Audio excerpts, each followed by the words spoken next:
บายดีสบายดีทุกคนมื้อนี้เนาะพวกเฮาทีมงานโกโก้ลาวซึ่งมื้อนี้เนาะพวกเฮาอยู่ที่หอวัฒนธรรม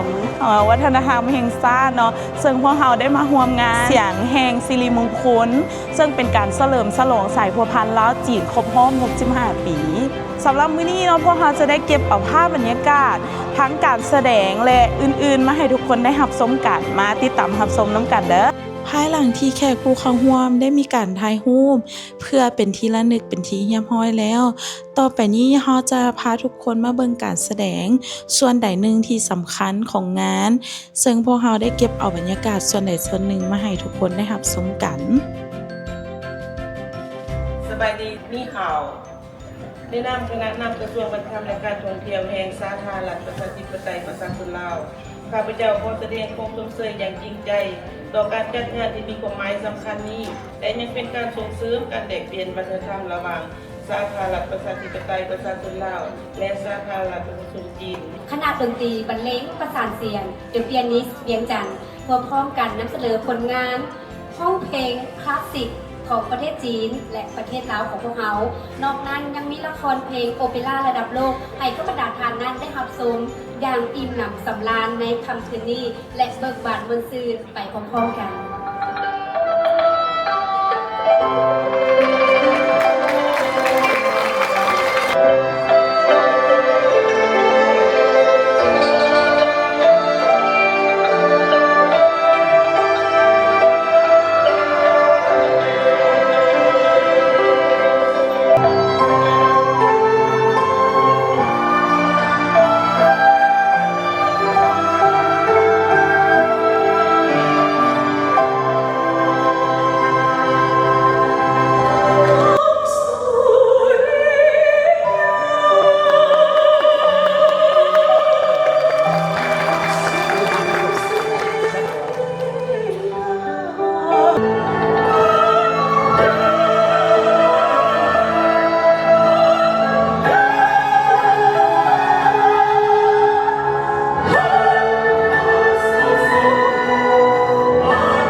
ขอแสดงความขอบใจศิลปินลาวจีนทุกท่านที่ได้มอบบทเพลงประทับใจในคำคืนนี้ฉะนั้นขอเสียงตบมือให้กับศิลปินลาวจีนอีกครั้งหนึ่ง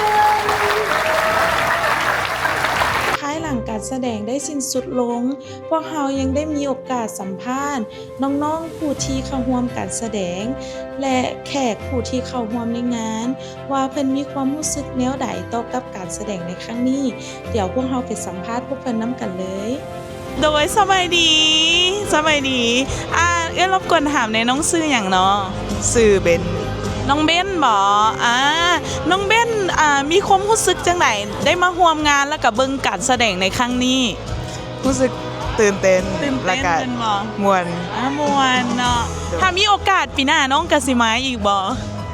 ก็น่าจะมา น่าจะมาเนาะขอบใจหลายๆเด้อเดี๋ยวงั้นน่าเจอกันอีกเนาะสวัสดีถามในน้องชื่อหยัง ซื้อครีม น้องคีมมื้อนี้เนาะได้มาร่วมงานแสดงเกี่ยวกับดนตรีแห่งสิริมงคลเนาะน้องมีความรู้สึกแนวใด รู้สึกดีใจตื่นเต้นและก็ม่วน ม่วนหลาย โดย บ่ผ่านมาเคยเบิ่งการแสดงแบบนี้บ่ อย่าง ยังเนาะอันนี้มันน้องถึกเซิร์นมาหรือว่าตั้งเห็นข่าวแล้วมาเบิ่ง เห็นอยู่ Facebook แล้วน่าสนใจน้องก็เลย ถามในน้องซื้ออย่างจ้ะ น้องซื้อนู น้องนูซื้อกันนะฮะคือคนเลยน้องนูอายุจักปีแล้ว อายุ16 ปี 16 ปีอยากถามในมื้อนี้เฮามีโอกาสได้มาร่วมการแสดงไวโอลินในงานนี่รู้สึกจังได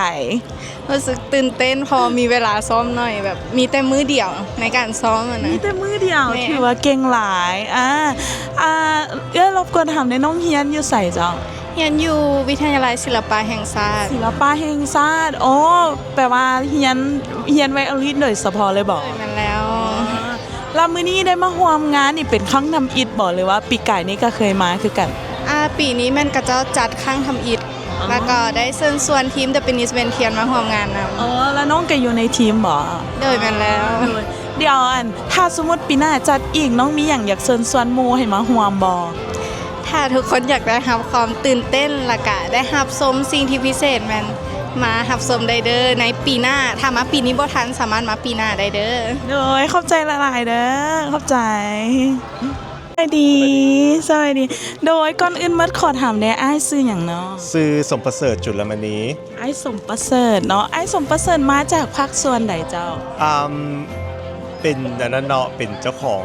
ของเสือจุลมณี ห้องเสือจุลมินีเดี๋ยวแนะนำหน่อยหนึงห้องเสือเขาตั้งอยู่บ้านไหน ของเสือหันเป็นตั้งอยู่วิงจัดเซ็นเตอร์ วิ่งจากเซ็นเตอร์เลยซึ่งว่าสุดที่ว่าคนแสดงมื้อนี้แม่นจากห้องเสือเขาบ่ โดยคืออาจารย์ทองหยดเนาะกับอาจารย์ไก่สีเพิ่นสวมใส่เป็นสุดจักร แม่นสุดจาก นี่แหละ เฮาเนาะโดยหลังจากได้เบิ่งการแสดงสิ้นสุดลงเนาะอยากรู้ว่าอ้ายมีความรู้สึกจังไดต่อการแสดงในงานมื้อนี้ อันเป็นความรู้สึกที่ประทับใจหลายที่มีการประสานเสียงเนาะเป็นระหว่างวงวัฒนธรรมลาวกับจีนโดยซึ่งแบบบ่เคยที่ว่าได้ยินแบบแบบนี้ เสียง มา แบบนี้มาก่อนเนาะ ก่อน ก็แบบว่าเป็นตื่นเต้นสิ่งที่ใหม่ขึ้น จริง เลย ไม่ขึ้นเนาะ โอเค ขอบใจหลายๆเจ้าขอบใจ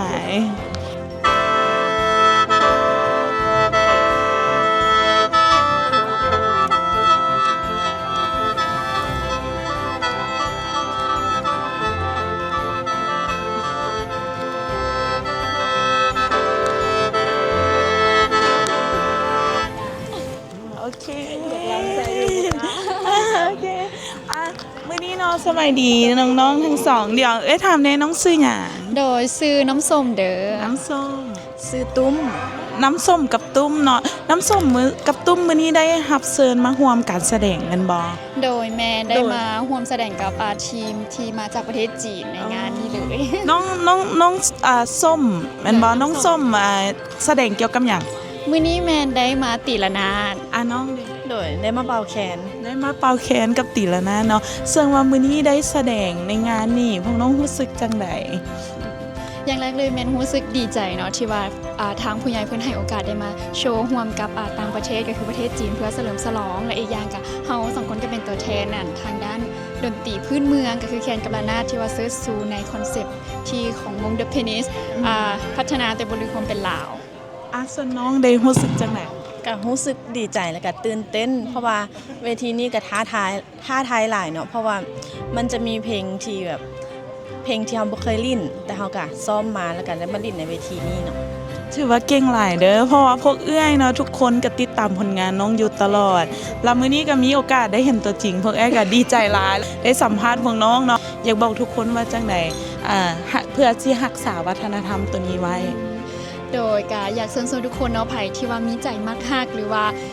อยากลองเรียนลิ้นดนตรีหรือว่าอยากลองรู้จักเกี่ยวกับดนตรีพื้นเมืองก็สามารถ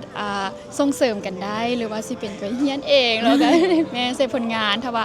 ยุคนี้เฮาก็ปราศจากบ่ได้ว่ามันเป็นเครื่องดนตรีที่ว่าสืบทอดมาตั้งแต่ดึกดำบรรพ์ผู้ใดคันเฮาบ่เป็นคนสืบทอดก็สิบ่มีไผสืบทอดแล้วฉะนั้นก็มีแต่ยุคพวกเฮาที่ว่าช่วยกันส่งเสริมให้